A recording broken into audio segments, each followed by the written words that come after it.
नमस्कार बच्चों, मैं आपकी हिंदी शिक्षिका आहाना हूँ और नोवा लर्न बुक्स, जो माउंट एनलाइटनमेंट इंटरनेशनल की एक इकाई है, के साथ हमारी इस सीखने की यात्रा में आप सभी का एक बार फिर हार्दिक स्वागत करती हूँ।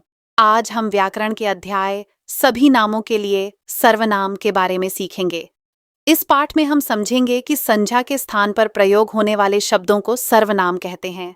हम जानेंगे कि सर्वनाम शब्द जैसे मैं, तुम, वह, यह, वे भाषा को सरल, सुगम और प्रभावशाली बनाते हैं।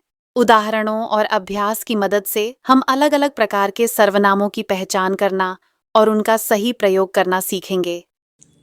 अध्याय 9 सभी नामों के लिए स्वरनाम। जो भी नाम होते हैं, हर चीज़ का कुछ ना कुछ नाम होता है, उन सबको संज्ञा कहते हैं। तो उन नामों के बदले में जो यूज़ किए जा सकें, जो प्रयोग किए जा सकें, वो सर्वनाम कहलाते हैं। नीचे दिए गए वाक्य को ध्यानपूर्वक पढ़िए। भावना कल ही घर लौटी है। कुछ दिन पहले भावना गोवा घूमने गई थी। भावना के साथ भावना की सहेलियाँ भी गई थी। वहाँ भावना ने गोवा बीच का जमकर आनंद उठाया। ऊपर दिए गए वाक्यों में भावना संज्ञा शब्द है, लेकिन यहाँ इसका बार बार प्रयोग करने से भाषा अटपटी लग रही है। इन वाक्यों को एक बार फिर पढ़िए। भावना कल ही घर लौटी है। कुछ दिन पहले वह गोवा घूमने गई थी। उसके साथ उसकी सहेलियाँ भी गई थी। वहाँ उसने गोवा बीच का जमकर आनंद उठाया। यहाँ संज्ञा शब्द भावना के स्थान पर रंगीन शब्द वह, उसके, उसकी, उसने आदि का प्रयोग करने से भाषा सहज, सरल, रोचक और प्रभावशाली हो गई है। ऐसे शब्द सर्वनाम कहलाते हैं। संज्ञा के स्थान पर प्रयोग किए जाने वाले शब्दों को सर्वनाम कहते हैं। कुछ सर्वनाम शब्द तथा उनका प्रयोग। अपने लिए प्रयोग में आने वाले शब्द सर्वनाम शब्द मैं, मेरा, मुझे, मेरे लिए, हम, हमसे, हमें, हमारा आदि। वाक्य प्रयोग। मैं पत्र लिख रहा हूँ। मैं सर्वनाम है। हम अब यहाँ नहीं रहते। हम सर्वनाम है। पिताजी मेरे लिए अनेक खिलौने लाए। मेरे लिए। सामने वाले या सुनने वाले के लिए प्रयोग में आने वाले शब्द, मतलब ये थे बोलने वाले के द्वारा किए गए अपने लिए। मैं, मेरा, मुझे, हम, हमारा, हमसे, हमें। अब सुनने वाले के लिए, जिससे हम बात कर रहे हैं, तू, तुम, तुम्हारा, आप, आपने आदि। तुम अब क्या कर रहे हो? आप जरा यहाँ आइए।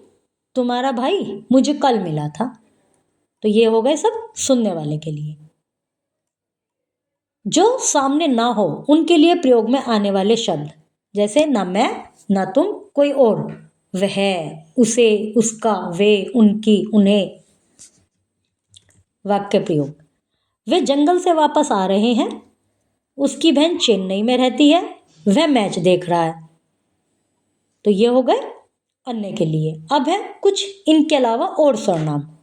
यह, ये, इसे, इन्हें, कोई, जो, वह। वाक्य प्रयोग। ये लोग यहाँ कल से खड़े हैं। जो करेगा वह भरेगा। बाहर कोई खड़ा है। ये, जो, वह, कोई, ये सर्वनाम है। ये किस प्रकार के सर्वनाम है, इन सब के नाम हम आगे आने वाली क्लासेस में पढ़ेंगे। प्रश्न के लिए, यदि किसी से कोई प्रश्न किया जा रहा है तो कौन से सर्वनाम यूज होते हैं? क्या, किसे, कौन, कहाँ आदि। तुम अब कहाँ रहते हो? यहाँ कौन खड़ा था? वह क्या खा रहा था? तो ये सब प्रश्न के लिए प्रयोग होते हैं। सर्वनाम के वचन। सर्वनाम के भी एक वचन बहुवचन होते हैं। जैसे एक वचन में मैं, बहुवचन में हम। एक वचन में मैंने, बहुवचन में हमने। एक वचन में तू, तुम, बहुवचन में तुमने।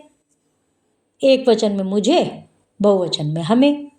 एक वचन में वह, बहुवचन वे। एक वचन में यह, बहुवचन में ये। एक वचन उसने, बहुवचन उन्होंने। उसको, बहुवचन उनको। स्वर्ण सर्वनाम वचन के अनुसार बदलते हैं, लिंग के अनुसार नहीं। जैसे वह बॉयज, मतलब मेल फीमेल दोनों के लिए यूज होता है। वह कहाँ गया, इसका बहुवचन होगा। वे कहाँ गए, तो वचन के अनुसार तो बदल गए, लिंग के अनुसार नहीं बदलेंगे। वह कहाँ गया, तो इससे जाहिर हो रहा है कि पुल्लिंग के विषय में पूछ रहे हैं। अभी ये पूछें कि वह कहाँ गई, तो क्लियर होगा कि स्त्रीलिंग के विषय में पूछ रहे हैं। तो लिंग के अनुसार नहीं बदलते, वचन के अनुसार बदलते हैं। जैसे इंग्लिश में ही और शी होते हैं ना, ही मेल के लिए, शी फीमेल के लिए, ऐसे हिंदी में नहीं होता। संज्ञा के स्थान पर प्रयोग किए जाने वाले शब्द को सर्वनाम कहते हैं। मैं, मेरा, तुम, उसका, कौन, इसे, इन्हें आदि सर्वनाम शब्द हैं। सर्वनाम शब्द वचन के अनुसार बदलते हैं, लेकिन लिंग के अनुसार नहीं बदलते। बच्चों, आज हमने सभी नामों के लिए सर्वनाम की मूल बातें सीख ली हैं। अगले पाठ में हम फिर मिलेंगे एक नए और रोचक विषय के साथ। धन्यवाद और शुभ अध्ययन।